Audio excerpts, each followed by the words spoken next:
something. Y'all know anything. It was an emotional cry from a grieving mother. I'm begging y'all, please.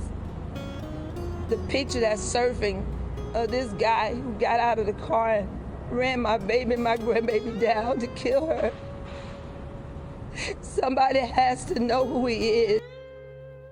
The Miami afternoon of May 3, 2021, was painted in the soft, golden light of late afternoon. It was the kind of day that felt suspended in time, warm, tranquil, and entirely unassuming.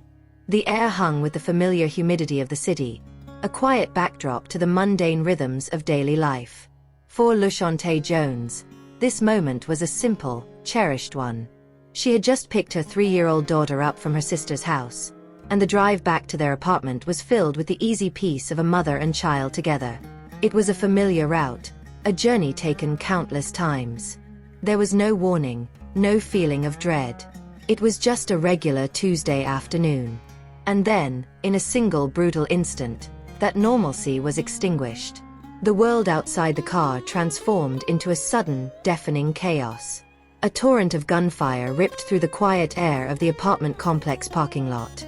In those first terrifying moments, a mother's instincts became a final act of courage. Shonte moved to shield her daughter, her body becoming a desperate, final barrier against a hail of bullets. The shot struck her, and in a heartbeat, a life was stolen.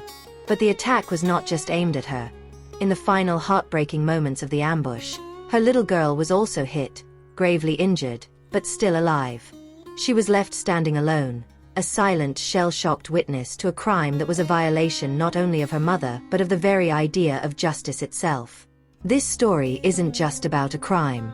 It is about a life, a bright, vibrant life, that was meticulously targeted and cruelly taken. It's about how a deep-seated hatred could culminate in the brutal, calculated act of murder for hire. Welcome to Say Her Name, a space where we bear witness to the stories of Black women who have been silenced. We are here to reclaim their narratives, honor their legacies, and demand a world where every life is valued and protected. We are here to ensure that ShonteJones is not a victim, but a voice. To help us amplify these stories, please subscribe to our channel, and let us know in the comments below. Where are you watching from? Your presence makes a difference. To truly comprehend the horror of what happened on that peaceful Miami afternoon, you must first understand the life that was lost. The tragedy of a murder is not in the violent act itself, but in the theft of a future. ShonteJones was a woman of remarkable grace and resilience. At just 24 years old, she had already built a life defined by dedication and a fierce love for her family. She was a Transportation Security Administration (TSA) agent at Miami International Airport, a role she took on with a sense of duty and pride. While her job involved protecting strangers, her life's true work was to build a sanctuary of love and stability for her young daughter. Shonte was not just a co-worker or a friend, she was a beacon of light for those who knew her. Her family remembers her as a compassionate, fiercely loyal woman who held a powerful vision for her future, a future she dreamed of sharing with her child. Shonte's quiet strength was her most defining trait. Friends recall her as a pillar of support, someone you could turn to in times of trouble. She had a unique ability to find hope and optimism even in the most challenging situations. She had a passion for life that was evident in the small details. The way she laughed, the way she made her daughter smile, the way she pursued her career with unwavering determination. This was a young woman who was on a clear path forward, committed to providing a life for her daughter that was better than the one she had. But Shonte's journey was not without its shadows. For years, her life had been clouded by a tumultuous past, marked by conflict and strife. While she worked to move on and leave these old battles behind, the past refused to let her go. She had endured years of harassment and assaults from individuals connected to a woman named Jasmine Martinez. The simmering feud between the two, born out of romantic entanglements and personal grudges, had escalated over time. Shonte, with a courage that would eventually cost her everything, refused to be silenced. She stood up for herself, she reported the assaults, and she became a witness for the very legal system that was meant to protect her. This story is not about Shonte's past conflicts. It is about her courage in the face of them.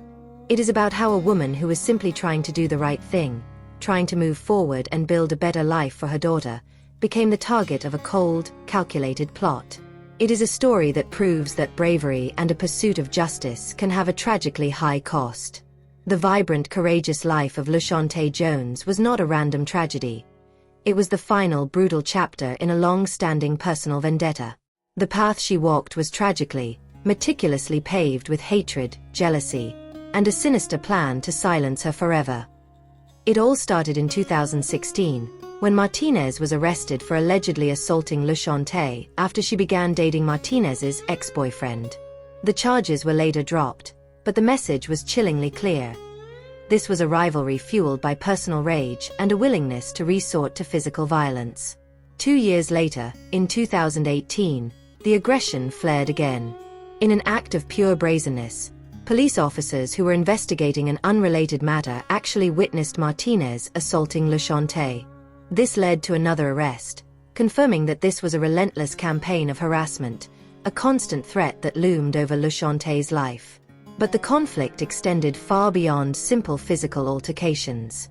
The legal system, which should have been a source of protection, became another battleground. In February 2020, after a court hearing, Martinez's then-boyfriend, Kelly Nelson, was arrested for a violent assault on Shonte in a courthouse parking lot. He stole her phone and wallet, and was armed during the attack. In a remarkable act of courage, Shonte became the key witness against Nelson.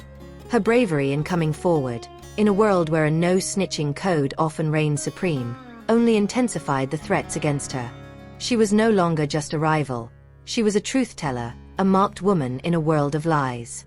The threats were no longer subtle. In March 2021, just 2 months before her murder, Shonte reported to the police that Martinez had attempted to bribe her into not testifying against Nelson. Martinez even sent a social media message asking Shonte to lie about Nelson being armed during the robbery. This was not the act of a frustrated rival. It was the cold, calculated move of someone with a criminal mind, willing to obstruct justice at all costs. The climax of this long-standing feud came in April 2021, when Shonte gave her deposition against Nelson. She stood in front of a court and testified about the crimes, about the violence, about the threats. In that single brave act, she fulfilled her duty to the justice system. It was this act of courage that would finally tip the scales, transforming a personal feud into a horrifying murder plot. In recorded jailhouse phone calls, Martinez's true intentions became sickeningly clear. In one chilling conversation, she allegedly told Nelson that she was ready to go kill this hoe, and that Shonte has to die. The brutal, unvarnished malice in her voice left no doubt about her intentions. These threats, documented through recorded communications, were a chilling glimpse into the obsession that had consumed Martinez and the violence she was willing to orchestrate. The murder of ShonteJones wasn't a random act of violence. It was the final, brutal chapter in a long-standing personal vendetta. The killing wasn't about a moment of passion. It was about a different, colder kind of transaction. A chilling network of people, each with their own role to play. A sinister trio whose actions would soon be exposed. And what would detectives discover in their relentless pursuit of justice? What kind of person would get involved in such a dark conspiracy? The search for answers had just begun. And the horrifying truth, they would soon learn, had been brazenly captured on video by the killer himself.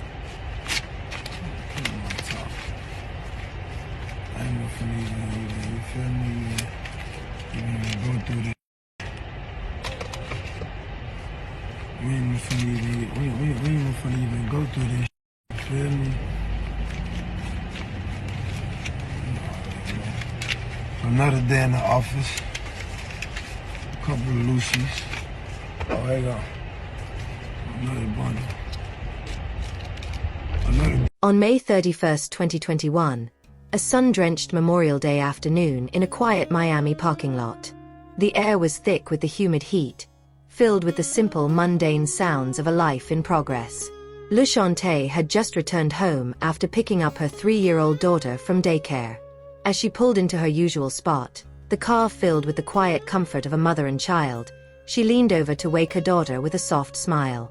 In that single fleeting moment of peace, a figure appeared from the shadows. A masked man dressed in black, later identified as Javon Carter, approached their car.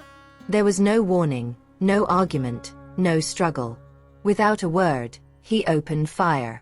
The shots came one after another, a rapid, deafening staccato that ripped through the quiet afternoon like a physical force. Neighbors would later recall the terrifying sound, the impossible noise of violence where there should have been none. It was a cold, clinical execution. ShonteJones' instincts, a mother's final and most powerful defense, took over. She instinctively moved to shield her daughter, her body becoming a final, desperate barrier against the terror. The bullets struck her, each one an ending to a dream, a promise, a life with so much left to give. The ambush was brutal, brazen, and over in seconds. In the heartbreaking reality of the attack, a bullet still struck the little girl. She did not die, but she was left standing alone, a silent, shell-shocked witness to a crime against her mother and against the very idea of justice. The gunman didn't care about the neighbors or the daylight. The only thing that mattered was silencing the witness. He turned and fled, disappearing as quickly and as quietly as he had appeared. As the last echoes of the gunfire faded into the Miami heat, the community was left with a deafening silence. ShonteJones lay dying on the pavement, a scene of unimaginable horror in a place that should have been safe. The aftermath was a blur of flashing lights and police tape as detectives arrived, confronting a tragedy that felt both senseless and deeply personal. The question on everyone's mind was not what had happened, but who had done this? Killed in broad daylight. Tonight, we're following the tragic death of a 24-year-old mother who police in Naranja say was shot and killed at an apartment complex Monday evening. Now, this in the 2500 block of South Dixie Highway near US 1. Police say ShonteJones was with her daughter when the shooting started. And tonight, her 3-year-old daughter is in the hospital recovering from her injuries. NBC6's Laura Rodriguez joins us live from South Miami-Dade. And Laura, what are police telling you about this deadly investigation? Well, police tell us they are actively searching for the person responsible for the shooting, and they say they believe there were many witnesses who have not yet come forward. Crews worked Tuesday afternoon to clean up the crime scene at an apartment complex on Southwest 258th Street and South Dixie Highway. This is where Miami-Dade police say ShonteJones was shot and killed Monday in broad daylight. Her 3-year-old daughter was also injured. This is the type of senseless gun violence that we need to stop, and the only way we're going to be able to stop it is we come together as a community and we start talking. Jones' loved ones were visibly distraught as they arrived to find out what happened. I want some answers. NBC6 has learned the 24-year-old victim was a TSA agent. According to the federal security director at Miami International Airport, she was killed as she returned home from work. In a statement, he said in part, "I am shocked and deeply saddened at the senseless act of violence that took a young, vibrant officer away from their family and away from us way too soon. Words just cannot properly convey the immense loss all of us are feeling at this moment." According to detectives, the shots came from a gray 4-door Nissan, but right now, they don't know the motive. We're trying to figure out what caused this type of senseless violence. This is an apartment complex where there's a lot of people. Shots rang out. These apartments, they're adjacent to each other. Who knows if somebody could have been walking out, another person could have been walking out and been struck.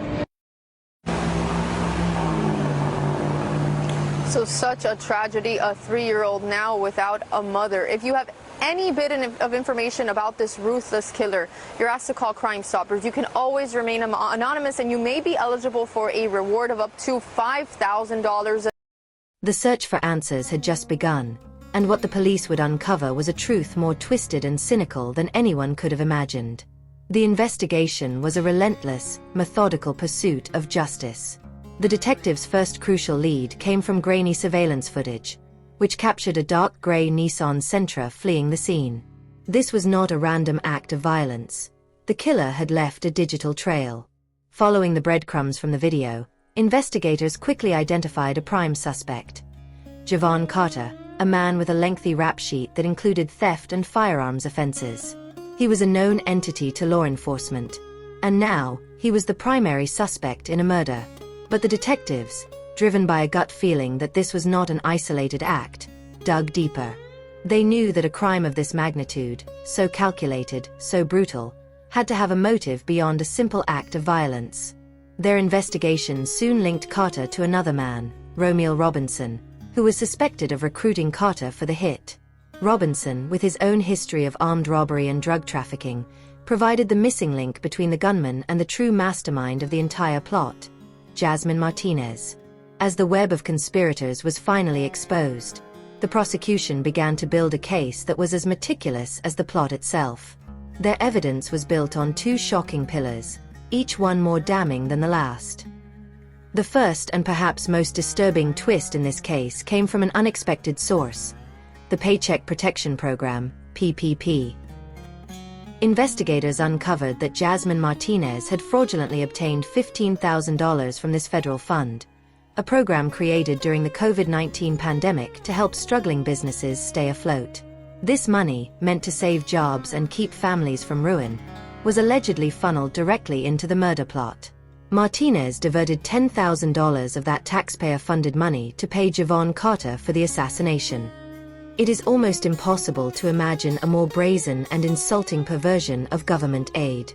It was a cold-blooded assassination, paid for with money meant to help people survive a global health crisis. The second, and most chilling, piece of evidence was the smoking gun found on the killer's phone. After Javon Carter's arrest, a short, unsettling selfie video was recovered. This was no mistake. It was a trophy, a chilling, unrepentant declaration of his crime. The video showed Carter casually counting thick stacks of cash with a wide grin of satisfaction on his face. Speaking directly to the camera, he quipped, "A day in the office." In that single unrepentant moment, the entire brutal story of ShonteJones' murder was laid bare for the world to see. This was not a crime of passion or a moment of insanity. It was a cold, paid job. The video served as the ultimate proof, a self-inflicted wound that would leave no room for doubt. It was a digital fingerprint that captured the brutal reality of the crime. On February 11, 2022, law enforcement finally moved in, arresting Carter, Robinson, and Martinez. Carter was charged with first-degree murder and attempted murder for the shooting of Shonte's daughter. Robinson was charged with conspiracy and involvement, while Martinez faced federal charges related to the PPP fraud and conspiracy to commit murder.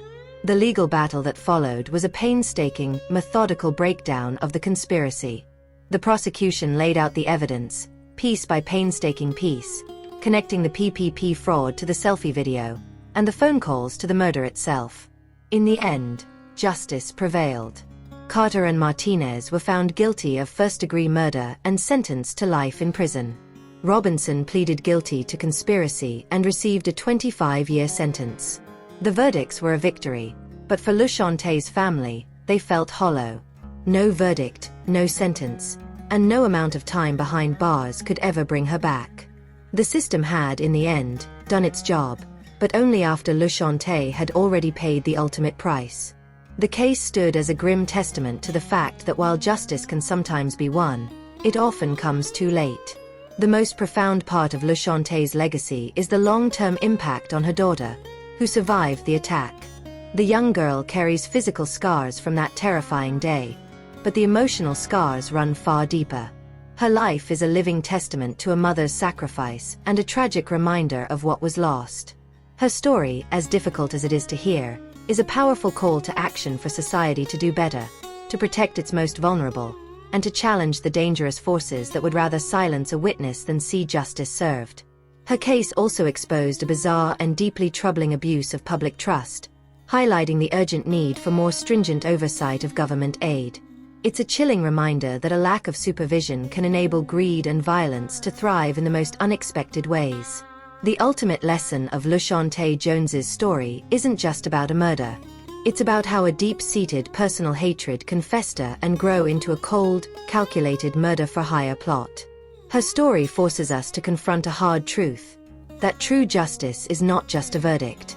It's a relentless demand for accountability, not just from the criminals who commit the crimes, but from a society that must work harder to protect those who risk everything for a piece of the truth. Shonte's life was a testament to courage. She deserved more. Her daughter deserved more. And it's up to all of us to ensure her death was not in vain. Her story, as difficult as it is to hear, is a story that must be told. Because only by confronting the truth can we hope to change it. When we talk about ShonteJones, it's easy to get lost in the horrifying details of her death. The gunfire, the parking lot, the injustice of it all. But her story is not just a collection of facts. It's a living memory of a life stolen far too soon. She was a 24-year-old single mother who dreamed of a better life for her daughter. She was a dedicated TSA agent who found pride in her work and who carried herself with a quiet dignity. She was a person who, despite facing immense struggles, chose courage when faced with a violent crime. She wasn't a victim of circumstance. She was a casualty of a dangerous code of silence and a long-standing, obsessive vendetta. Her story is a powerful call to action for society to do better, to protect its most vulnerable, and to challenge the dangerous forces that would rather silence a witness than see justice served. It reminds us that while we can't always prevent the crime, we can fight to build a world where the act of telling the truth is not a death sentence. If you believe in the power of shining a light on these crucial stories, please hit that like button, subscribe to say her name, and share this video with someone who needs to hear her story. Join our community in the fight for a world where no one has to die for doing the right thing. Thank you for watching.